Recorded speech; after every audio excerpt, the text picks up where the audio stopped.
자, 이번 시간에는 조조의 영웅론과 유비의 현명한 대처를 통해서 때로는 우리가 바보처럼 살 필요가 있다는 것에 대해서 말해 보도록 하겠습니다. 흔히 지금 우리 시대를 자기 PR 시대라고들 합니다. 그래서 여러 채널을 통해서 자신을 알리려고 노력하고 있습니다. 허나 과도하면 자신에게 득이 되기보다는 때로는 실이 되기도 합니다. 너무나 과도하게 자신을 드러내다 보면 사람들의 시기와 질투의 대상이 되기도 하고, 자칫 실수하는 날이면 위험한 인물로 낙인 찍혀 일찍 싹이 돋기도 전에 도태되는 그런 운명을 맞이하기도 합니다. 얼마나 많은 연예인들이 많은 자살을 하고 있습니까? 그래서 자신의 생존력을 위해서는 자신을 때로는 낮출 줄 알아야 하고, 과도하게 자신을 드러내려고 해서는 좋지 않습니다. 특히 자신이 약할 때는 자신을 낮추는 것이 일보 전진을 위한 후퇴입니다. 삼국지에서 자신을 낮출 줄 아는 이가 바로 유비입니다. 겸손은 유비의 전매특허입니다. 그래서 유비는 어려운 시기를 넘길 수가 있게 되는 것입니다. 자, 삼국지로 들어가서 마침내 여포를 제거한 조조는 개선을 하게 됩니다. 개선을 하자 조조는 유비에게 황제를 아련할 수 있도록 배려해 줍니다. 유비가 황제를 아련하자 황제는 유비의 조상을 묻게 되고, 마침내 유비가 황제의 숙부임이 밝혀지게 됩니다. 그래서 사람들은 유비를 보고 유황숙이라고 부르게 되었습니다.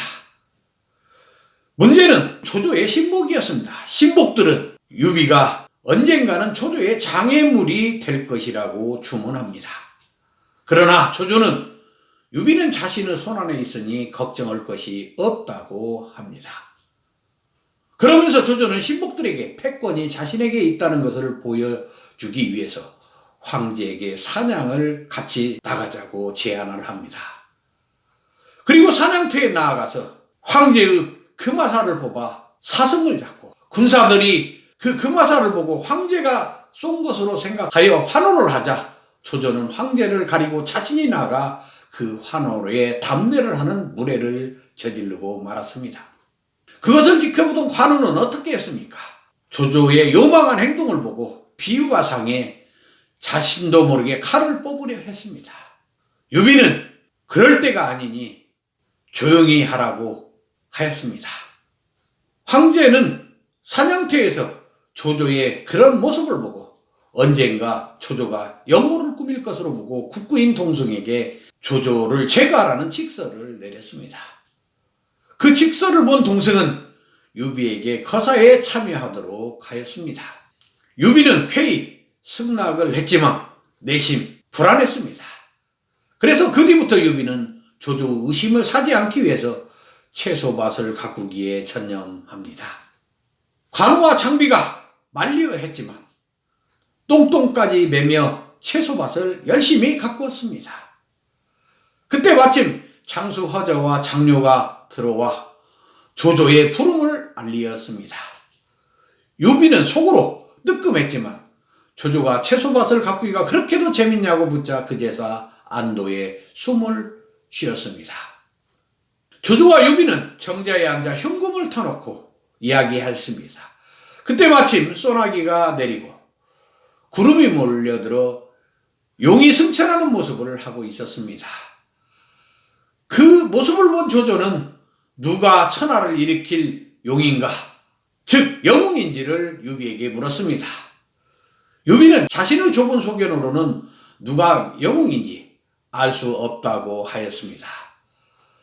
그러자 조조는 집요하게 물었습니다.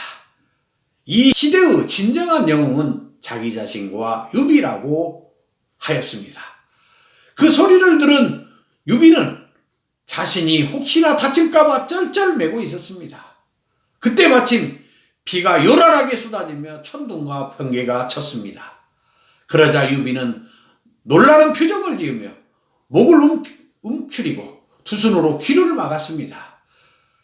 그 모양이 너무나 우스워서 조조는 껄껄 웃으며 더 이상 유비의 심정을 헤아리려고 하지 않았습니다.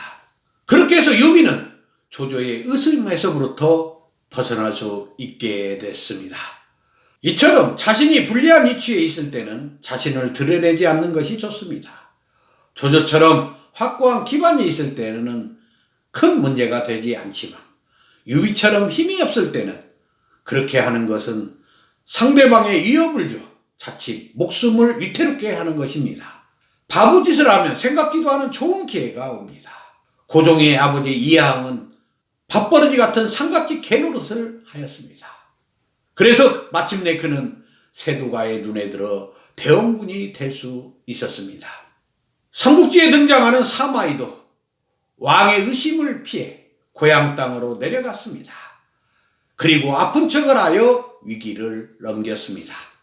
그래서 장자는 고든 나무는 먼저 잘리고 달콤한 샘물은 먼저 말라버린다고 말을 하였습니다. 한 발 더 나아가 장자는 세상에 쓸모없는 인간이 되라고 하였습니다. 쓸모가 있으면 고단한 삶을 살고 때로는 목숨이 위태롭다고 하였습니다. 허나 쓸모가 없으면 누구도 거들떠보지 않기 때문에 자연인처럼 유유자적할 수 있다고 하였습니다. 왜 뛰어난 경영인들이 안타깝게 빨리 세상을 떠나겠습니까? 바쁘고 고단한 삶을 살기 때문입니다. 그래서 장자는 70이 넘은 나이에 자기가 이렇게 오래 살 수 있었던 것은 바로 쓸모가 세상에 없었기 때문이라고 했습니다. 여러분도 자신이 잘났다고 생각하여 앞만 보고 살 것이 아니라 때로는 한 발 물러서 보는 것이 어떨까 생각해 봅니다. 감사합니다.